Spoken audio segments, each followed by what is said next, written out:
आदाब, मैं वसीम अख्तर और आप देख रहे हैं द लीडर हिंदी। मुफ्ती अख्तर रज़ा खां क़ाज़ी अज़हरी ताजुश्शरिया का पुल मुकम्मल हो चुका है और भीड़ वहां से वापस लौट रही है अपने घरों के लिए। ही प्रोग्राम हमने आपको लाइव दिखाया था, वहाँ तकरीर किस तरह से की गई है, कैसे दुआ मांगी गई है, कुल में फ़ातिहा और तमाम पूरा एक जो वहाँ का नज़ारा था वो हमने आपको दिखाने की कोशिश की थी। हमारी टीम ने इसको अपने कैमरे से कवर किया है। अभिनव रस्तोगी, अंश माथुर और मोहम्मद कैफ इस पूरे कुल को कवर कर रहे थे वहाँ मौजूद रहकर मथुरापुर के मदरसा जामियतुर रज़ा में। वहाँ से हमारी टीम लौट आई है। यहाँ से जाने से और वापसी तक का नज़ारा हम अब आपको आगे दिखाएंगे। इस पूरे कुल पर चर्चा करेंगे कि अगर हम इस कुल को देखें, साथ में कुल को ताजुश्शरिया के, तो वो कैसा था और उससे पहले जिस तरह का नज़ारा रहता था वो कैसा होता था। अभिनव, जिस तरह से आप इसको कवर करके आए हैं, जब आप यहाँ से रवाना हुए थे, कुल से पहले काफ़ी वो वक्त था, जो रवानगी का आपका सीन था वो किस तरह का था? कि सड़कों पे लोग, मैंने भी देखा है कि पैदल जा रहे थे। आप ज़रा बताइए कि किस तरह का आपने वहाँ वो देखा है कि कैसे लोग वहाँ जा रहे थे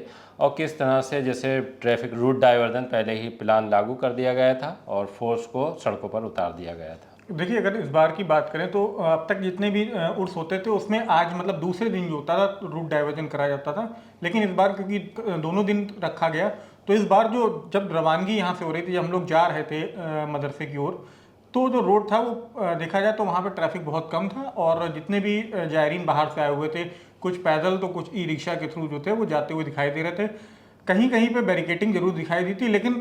जिस समय, क्योंकि हम लोग थोड़ा उस कुल के समय से पहले जा रहे थे, तो उस समय कोई रोक टोक ऐसी नहीं दिख रही थी। आराम से जो जायरीन थे वो मदरसे तक पहुंच रहे थे। मदरसे के आसपास जरूर अगर हम देखें तो सुरक्षा व्यवस्था के लिहाज से काफ़ी पुलिस फोर्स मौजूद था और साथ ही साथ वॉलंटियर जो थे वो रोड पर ही लगे हुए थे और लगातार जो वहाँ पे गाड़ियाँ पहुँच रही थी उनको सही तरीके से लगवा रहे थे, पार्किंग करा रहे थे, ताकि जब बाद में भीड़ आए तो उसे कोई दिक्कतों का सामना ना करना पड़े। अगर पूरे ओवरऑल इस बार उर्स को देखें तो भीड़ थोड़ा रुक के जरूर आई, लेकिन कुल के समय तक जो था भीड़ काफ़ी देखने को मिली। जैसे पिछले सालों में हम लोग देखा कि रोड बाहर ब्लॉक हो जाती थी, वो नज़ारा इस बार भी देखने को मिला। लेकिन ये था कि दिन के समय आप पहले थोड़ा सा जरूर मान सकते हैं कि पंडाल थोड़ा कम दिख रहा था, लेकिन जब तक कुल का समय आया तब तक वो पंडाल भी खचाखच भर गया और बाहर रोडों पर भी जायरीन नजर आने लगे। लेकिन एक उम्मीद ये थी कि जिस तरह से बारिश हुई है, मौसम खुशगवार हो गया है। और अगर बारिश की बात करें तो थोड़ा मैं ये बताना चाहूँगा हमारे देखने वालों को जो दुनिया भर में हमें देख रहे हैं कि हर साल जब भी जैसे विसाल हुआ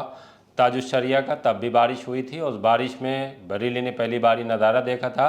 कि पीर और मुरीद के बीच जो मोहब्बत है वो किस तरह की होती है। लोग गहरे गहरे पानी में खड़े थे, पीठ तक पानी था, लोग इंतज़ार कर रहे थे आखिरी दीदार के लिए। दुनिया भर से ज़ायरीन यहाँ पहुँचे हुए थे, लंबी लाइन लगी थी। दरगाह का वो इलाका जो कभी उर्स के लिए जाना जाता है, पहली बार ये देखने को मिला कि विसाल पर किस तरह से भीड़ आती है। और पीर के जो आखिरी दीदार हैं उसके लिए लोग बेचैन थे, इंतज़ार कर रहे थे। ऊपर से बारिश हो रही थी और नीचे जो पूरा जल भरा वाला इलाका है, अगर हम बात करें किला का, जो टक्कर की पुलिया से मलूकपुर होता हुआ दरगाह आला हज़रत की तरफ जाता है, अगर पूरे शहर की बात करें तो सबसे ज़्यादा पानी वहीं खड़ा होता है। और उसके बावजूद लोग अपनी जगह से टस से मस नहीं हो रहे थे। अब अगर हम उसके बाद के जितने भी उर्स हुए हैं ताजुश्शरिया के, उनमें बारिश ज़रूर हुई है। इस बार भी रात में बारिश हुई थी, बहुत तेज़ बारिश हुई थी और सुबह तक पानी पड़ा है। ये माना जा रहा था कि शायद कुल के दौरान भी बरसात होगी, लेकिन कुल के दौरान मौसम साफ़ रहा, खुशगवार हो गया था मौसम। इसलिए ये उम्मीद की जा रही थी जो भीड़ है वो पहले से काफ़ी ज़्यादा होगी। अभिनव, जब आप पहुँचे हैं तो जो अंदर का पूरा पंडाल था जिसमें मंच बना हुआ था जामियतुर रज़ा में, और बाहर तक जो भीड़ रहा करती थी गेट तक जैसे खचाखच, वो नज़ारा किस वक्त आपको देखने को मिला है? देखिए, अगर वो नज़ारे की बात करें तो 6 बजे के आसपास जो है, मतलब कुल से पहले 6 बजे के आसपास जो है पंडाल में भीड़ नज़र आने लगी थी। उससे पहले की अगर हम बात करें तो तकरीरें मंच से उलमाओं की बराबर चल रही थी, लेकिन पंडाल जो था वो आधे से भी कम भरा हुआ था। और उस समय जो बेसिकली जो जायरीन थे वो इधर उधर नज़र आ रहे थे। जैसे कुछ पीछे जो गेट के पास मस्जिद बनी हुई उसके आसपास थे, क्योंकि वहाँ पर तमाम जो स्टॉल लगे हुए थे वो जायरीन वहाँ आसपास थे, या फिर कुछ जो है यहाँ पर ऑफिस बना हुआ मदरसे का वो वहाँ पर ठहरे हुए थे या आराम कर रहे थे। और जैसे ही घड़ी में 6 बजना शुरू हुआ और तमाम जो बाहर से आए हुए बड़े उलमा थे और तमाम लोग जब आने शुरू हुए तो वो सब पंडाल की ओर वापस आ गए। और बाहर से भी जो लगातार जायरीनों का आने का सिलसिला बना हुआ था, उसके बाद वो पंडाल जो है वहाँ पर वो भीड़ नज़र आने लगी, जो कुल के समय होते होते लगभग पूरा पंडाल जो था वो पैक हो चुका था। और फिर जितने भी जायरीन आए उन्हें बाहर रोड से ही कुल में शामिल होना पड़ा। अभी तो ऐसा तो नहीं था कि लोग जिस तरह से पैदल जाते हैं वहाँ तक, बहुत से लोगों को वाहन नहीं मिलते हैं, बसें उतनी नहीं होती हैं जितनी भीड़ आती है। और जिस तरह से ट्रैफिक रूट डाइवर्जन लागू किया गया था और गाड़ियों के पास जारी कर दिए गए थे कि वही गाड़ियाँ उधर जाने दी जाएंगी जिनको पास इशू किए हैं, तो बहुत से लोग पैदल जा रहे थे। जिस तरह से ट्रैफिक पुलिस ने इस वजह से कि बाद में जाम लगेगा और गाड़ियाँ पहले ही सिस्टमेटिक ढंग से खड़ी करानी शुरू कर दी थी, तो लोग जो पुल में पहुँचने वाले थे उनके पास भी एक ये रहा होगा कि जब हम वो बाहर निकलेंगे तो जाम लग जाएगा और उनको जो जहाँ से वो आए हैं उस उनके घरों तक पहुँचने में उन्हें देर होगी। इस वजह से हो सकता है वो सड़कों पे ही रहे हों। कुछ ऐसा देखने को मिला है वहाँ? देखिए, अगर देखा जाए तो डाइवर्जन कई जगह से लगाया गया था और वाहनों को भी रोका गया था, लेकिन जिस तरीके से हमने वापस आते समय जब भीड़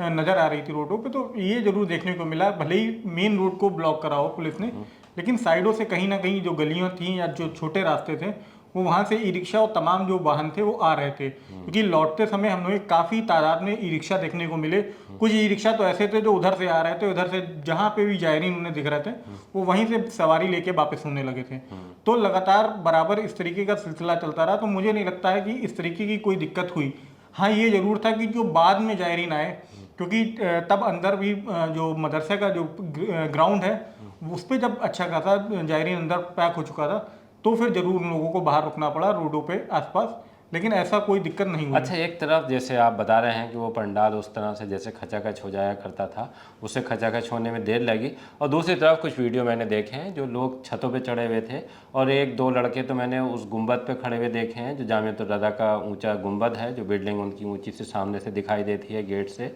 तो ये किस तरह का वो था कि लोग छतों पे चढ़ गए थे वहाँ? देखिए, मैंने आपको बताया कि क्या था कि जब हम लोग मतलब पहले आए हैं, कुल से पहले जब वहाँ पहुँचे हैं, तो उस समय उलमा की तकरीर जब हो रही थी तो जो अधिकतर युवा जो थे वो इधर उधर अपना जो है वो घूम रहे थे, क्योंकि पीछे स्टॉल लगे हुए थे, कोई स्टॉल के साइड था या जो पंडाल बना हुआ था उसके बाएं हाथ में जो था लंगर लगा हुआ था,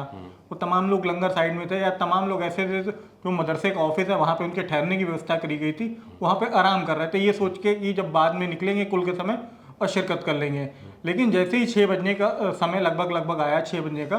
तो वो पंडाल जो था वो भरना शुरू हो चुका था। तो जब वो लोग ऊपर से आए हैं या जो पीछे से लोग आए जायरीन आए बाद में, उनके बाद वहाँ पे जाने का जब जगह नहीं मिली, अच्छा, तो वो लोग फिर जो है ब्लॉक हो गया। फिर वो आसपास के जो मदरसों की बिल्डिंग थी या ऑफिस वाली जो बिल्डिंग थी वो उसकी छतों पे जाके जो है उन्होंने वहीं से पूरा जो है कुल में शिरकत करी है। मुफ्ती मोहम्मद अज़्ज़द रज़ा खां क़ादरी और उनके साथ जितने भी मेहमान आते हैं वहाँ उनको देखने के लिए एक क्रेज़ होता है, उस क्रेज़ की वजह से ही लोग स्टेज के पास पहुँचना चाहते हैं। जो स्टेज के पास नहीं पहुँच पाते वो फिर छतों पे चढ़ते हैं कि उनको उन हस्तियों के, उन उलमाए कराम के दीदार हो जाएँ जिनको देखने के लिए वो बेचैन रहते हैं। उनकी तकरीर तो वो अक्सर सुनते रहते हैं, लेकिन चूँकि एक बात यह है कि ताजुश्शरिया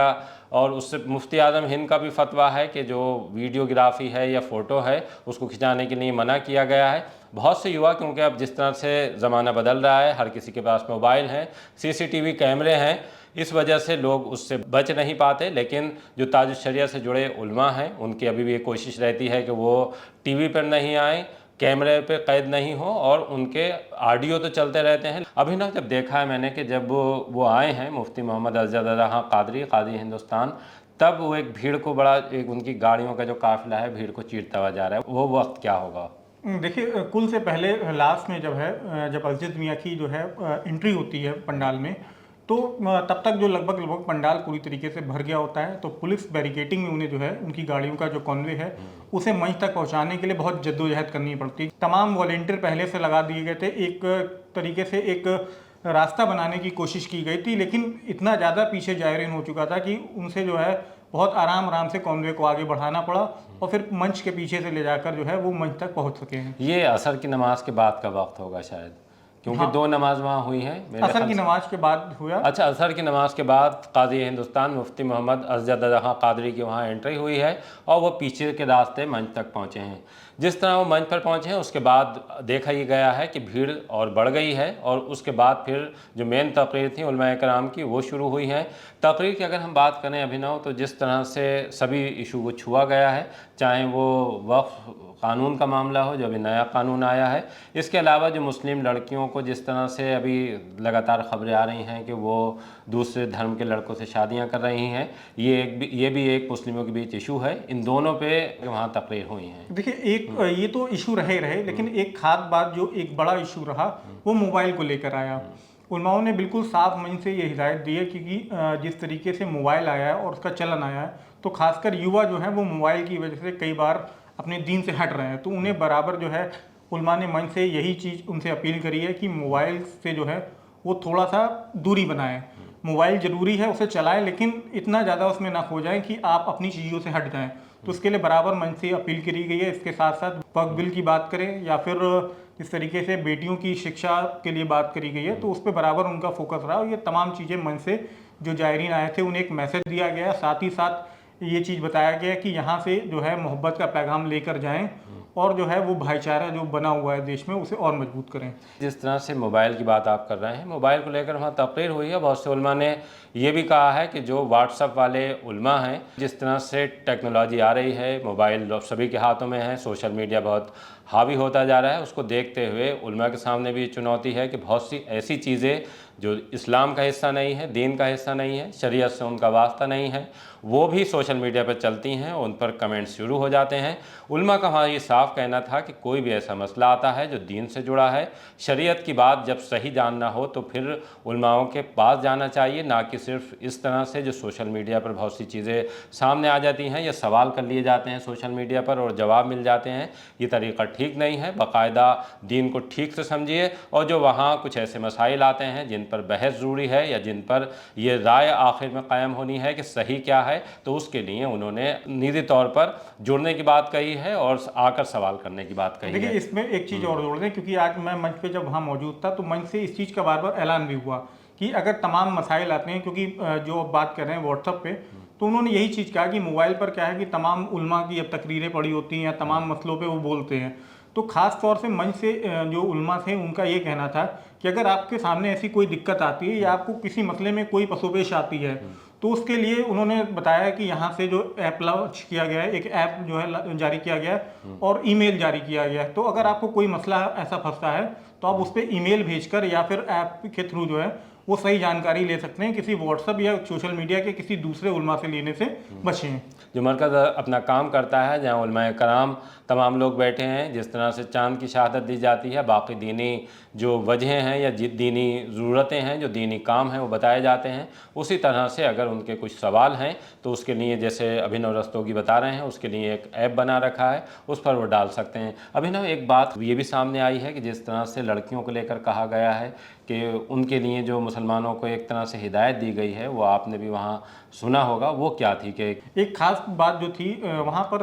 जो जिस समय तकरीरें चल रही थी मन से, उस बीच में लोग जो थे वो पोस्टर भी लेके जो है उस पंडाल में आए और उस पोस्टर पे मतलब इस तरीके के मतलब स्लोगन टाइप में लिखा हुआ था कि अपनी लड़कियों को ऐसी सहेलियों से बचाएं जो उन्हें दीन से दूर ले जाएं। तो ये साफ मैसेज देने की कोशिश करिए कि जिस तरीके से पिछले दिनों अगर हम देख रहे हैं एक धर्म परिवर्तन या घर वापसी का जो एक मुद्दा चल रहा है, उसको लेकर एक मैसेज देने की वहाँ से कोशिश की गई है। और इसी तरीके से फ़िलिस्तीन को लेकर भी और तमाम और मुद्दे थे, उनको भी वहाँ पर जो लोग आए थे उन्होंने उठाया है। अच्छा, फ़िलिस्तीन को लेकर भी जिस तरह से बीच बीच में ये बात सामने आती रही है, चाहे वो आला हज़रत का उर्स हो या उसके अलावा भी जो इस तरह के प्रोग्राम होते हैं, उसमें कहीं ना कहीं फ़िलिस्तीन का मामला भी सामने आ जाता है। तो वहाँ भी उर्स के दौरान कुछ इस तरह की चीज़ें हुई हैं। वहाँ पे जो लोग थे वो कोई पोस्टर लेके या झंडे लेके इस तरीके से आए हैं वहाँ पर, और वो जिस समय कुल का रस्म अदा होने वाली थी वो उसी दौरान पंडाल में जो है उन्होंने जो जायरीन आए थे उनको एक मैसेज देने की कोशिश करी है। वहाँ पर जो लोग थे वो आए हुए थे, उनके हाथ में पोस्टर था कि इजराइल के जो प्रोडक्ट हैं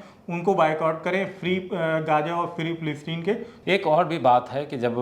कुल ख़त्म हुआ है तो उसके बाद जब पब्लिक वहाँ से निकली है तो बहुत से लोगों ने मुझे भी भेजे हैं वो वीडियो जाम के। अगर हम जामिअतुर रज़ा की बात करें जो सीबीगंज थाने से आगे है मथुरापुर में, वहाँ से अगर हम किला पुल तक की बात करें, जब आप भी वहाँ से उधर उसी रास्ते से लौटे हैं, तो किस तरह का सीन था वो? जब ताज शरिया का उर्स होता है तो पंडाल जब भर जाता है तो बाद में जो जायरीन आते हैं या जो लोकल से भी स्थानीय लोग होते हैं जो उर्स में शामिल होने के लिए जाते हैं, वो अधिकतर बाद में जो होते हैं वो रोडों पे रहते हैं। तो जब कुल के बाद जब वो ख़त्म होता है तो बाहर क्योंकि भीड़ होती है, अगर अंदर से दूसरा जो आदमी अपने वाहनों से भी जाता है वो निकलना चाहता है तो रोड पे क्योंकि भीड़ पैदल चल रही होती है, इसलिए वहाँ पर जाम की स्थिति बनती है। और दूसरी चीज़ ये था कि क्योंकि वो मेन रोड है, हालांकि 2 दिन से उसे ब्लॉक कर रखा था, लेकिन इसके बावजूद जो था वहाँ पर अच्छी खासी गाड़ियाँ रोड पे मौजूद थी। इस वजह से क्योंकि एक लेन पे बराबर पैदल चल रहे थे तो इसीलिए दूसरी लेन पे जो है वाहन उतर आए और वहाँ से वाहन निकालने की कोशिश की जा रही थी। लेकिन बराबर जो है अगर बात करें मथुरापुर से लेकर और किला पुल तक जो था वो एक तरीके से पूरी रोड भरी हुई दिखाई दी भीड़ से, और बीच बीच में जो है वहाँ पे जाम की स्थिति बनती हुई दिखाई दी। हालांकि अच्छी चीज़ जो आज देखने को मिली वो ये था कि हर 100 मीटर या 200 मीटर पे पुलिस मुस्तैद नज़र आ रही थी। जो भी कट बने हुए थे जहाँ से इधर उधर से वाहन आने की संभावना थी, वहाँ उनको रोक के जो है पहले भीड़ को निकाला जा रहा था ताकि कोई भी ऐसी स्थिति ना बने जिसमें भगदड़ या कोई दुर्घटना होने की संभावना रहे। बराबर जो पीछे से भारी भीड़ छूट रही थी उन्हें निकाला जा रहा था। हालांकि एक जो बड़ी समस्या मुझे दिखाई दी वो किला पुल पर आके दिखाई दी, क्योंकि किला पुल पर आने के बाद मैंने जैसे बताया कि पीछे से जो जब भीड़ ज़्यादा आई तो एक साइड में क्योंकि पैदल लोग चल रहे थे तो लोग दूसरी साइड से गाड़ियाँ ले गए, तो आगे से दूसरी साइड से ट्रैफिक पुलिस ने रोक लिया था। लेकिन जब किला पुल पे आने की बात आई, क्योंकि किला पुल सिंगल रूट जब पड़ा तो वहाँ पे आने के बाद गाड़ी फंसने चालू हो गई और किला पुल पर लंबा जाम देखने को वहाँ पर मिला है। हम सीबीगंज की तरफ जाते हैं चौकी चौराहा से, तो वहाँ भी बैरियर लगा दिए गए थे और वहाँ से आगे वाहनों को नहीं जाने दिया जा रहा था। देखिए मैं बता रहा हूँ ना कि इधर से तो जो वाहन जाने वाले थे मथुरापुर या सीबीगंज के साइड में उन्हें पुलिस बराबर रोक रही थी। लेकिन प्रॉब्लम ये हुई कि जब इस बार पीछे जब पुलिस ने कंट्रोल कर लिया तो गाड़ियाँ वहाँ से तो तेज़ी से आ गई, लेकिन किला पुल पे जब आने की बारी आई तब वहाँ पर जो है वो गाड़ियाँ फंस गई, क्योंकि दोनों लेन चल रही थी, एक साइड पैदल थी और एक साइड वाहन तेज़ी से आ रहे थे। लेकिन वहाँ पर आने के बाद जो है वो थोड़ा सा फंसाव हुआ, क्योंकि सामने पुल से जो गाड़ियाँ आई वो वहाँ पे जरूर स्थिति थोड़ी जाम की बनी, लेकिन पीछे पुलिस ने जिस तरीके से जो पूरा ट्रैफिक था उसे मैनेज किया वो काफ़ी हद तक देखने को सही मिला। क्योंकि हम लोगों ने इससे पहले के जो 2-3 उर्सों में जिस तरीके से देखा था तो बराबर सीबीगंज या परसाखेड़ा के आसपास जाम देखने को मिल जाता था, वहाँ पे आधे घंटे हम लोग जाम में फंसे हैं। लेकिन इस बार परसाखेड़ा और सीबीगंज के आसपास का जो इलाका था वहाँ पे पुलिस ने ट्रैफिक को अच्छे से मूव कराया। बस किला पुल के आसपास आके जरूर से थोड़ी सी दिक्कत आई है, बाकी पीछे का ट्रैफिक मैनेजमेंट अच्छा रहा पुलिस का। बहरहाल कुल हो चुका है ताजुश शरिया का, ये 7वां कुल था। अब कुल के बाद जो सबसे बड़ी बहस है वो यही है कि कुल में इस बार कितनी भीड़ आई थी। ये भीड़ पहले से ज़्यादा थी या पहले के मुकाबले ही थी या पहले से कम थी, इसको लेकर चर्चा हो रहा है। जो कोर कमेटी बनाई गई थी ताजुश शरिया के उर्स के लिए, उनका सबका दावा है कि भीड़ पहले से ज़्यादा आई थी और इसका सबूत ये है कि सड़क पर भारी भीड़ की वजह से जाम लगा है और पूरा पंडाल भरा हुआ था। ये सही है कि भीड़ को आने में थोड़ा वक्त लगा है, क्योंकि कुल शाम 7:15 बजे होना था। क्योंकि ये शाम का प्रोग्राम था, 2 नमाज़ें भी थीं उसमें। अगर हम नमाज़ों की बात करें तो एक असर की नमाज़ वहीं हुई है और उसके बाद फिर मगरिब की नमाज के वक्त भी ब्रेक लिया है और ब्रेक के बाद फिर कुल की जो रस्म थी वो पूरी की गई है। इस बीच उलमाए कराम की तकरीर और बाद में जो ताजुश शरिया के जानशीन हैं मुफ्ती मोहम्मद अज़ज़द खां कादरी, उनकी दुआ हुई है और एक मोहब्बत का पैगाम देने के बाद कि भाईचारा मुल्क में सबसे बड़ी ज़रूरत है, अमन कायम रखें और पूरा जो मुल्क के लिए एक सहयोग हो सकता है एक अच्छे शहरी का, वो उसमें अपना पूरा जो योगदान है वो सुनिश्चित करें। इसके बाद जो ज़ायरीन हैं चाहे वो लोकल के हों या बाहर के हों, उनके जाने का सिलसिला शुरू हो गया है। बरेली में उर्स ताजुश शरिया का अब पूरा समापन हो चुका है और आप देख सकते हैं कि बड़ी संख्या में यहाँ पर जो अकीदतमंद हैं अब अपने घरों के लिए निकल चुके हैं। आपको बताएं कि कड़े सुरक्षा के इंतजाम किए गए थे और जिले के तमाम जो प्रशासनिक आला अधिकारी थे वो यहाँ पर मौजूद थे और आप देख सकते हैं कि बड़ी संख्या में जो अकीदतमंदों का सैलाब है वो अब मथुरापुर के इस मदरसे से आगे के लिए बढ़ चुका है। और आप देख सकते हैं कि क्योंकि एक बड़ा ये आयोजन होता है बरेली के लिए और इसमें लाखों की संख्या में ज़ायरीन और बरेली और तमाम जो आसपास के ज़िले हैं, राज्य हैं, उनसे देश के कोने कोने से यहाँ पर पहुँचते हैं। जो ये कुल की रस्म अदायगी है उसके वो गवाह बनते हैं और उसके बाद आप देख सकते हैं कि यहाँ पर जो एक सैलाब सा यहाँ पर उमड़ता हुआ नज़र आ रहा है। बड़ी संख्या में लोग इस पल को अपने कैमरों में कैद करते हुए नज़र आ रहे हैं। युवाओं के हाथ में कैमरे हैं और फ़ोन हैं और वो लगातार इस विहंगम दृश्य को अपने फ़ोन में कैद करके ले जा रहे हैं, घरों पे दिखाएंगे ताकि और लोगों तक ये जो हकीकतमंदों का सैलाब है वो दिखता हुआ नजर आए। और साथ ही साथ आप देख सकते हैं कि बड़ी संख्या में इस पूरे उर्स में इंतजाम किए गए थे, लंगर की व्यवस्था की गई थी, लोगों के रहने ठहरने की व्यवस्था की गई थी। और यूँ कहें कि पूरी बरेली बाहें फैलाकर इन ज़ायरीनों का स्वागत करने में जुटा हुआ था। और जो कमेटी है उन्होंने भी बड़े इंतजाम किए हुए थे और उसके मद्देनज़र अब ये आयोजन संपन्न हो चुका है। और एक सफल आयोजन की बात कही जाए तो वो उसके रूप में इसको देखा जा रहा है।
Alhamdulillah wa salatu wa salamu ala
आपको हमारी कवरेज अगर पसंद आ रही है, जिस तरह से हमने ये कवरेज की है, हमारी आपसे गुजारिश है हमें सब्सक्राइब करके हमारा हौसला बढ़ाते रहिए और देखते रहिए द लीडर हिंदी, खरी बात मजबूती के साथ।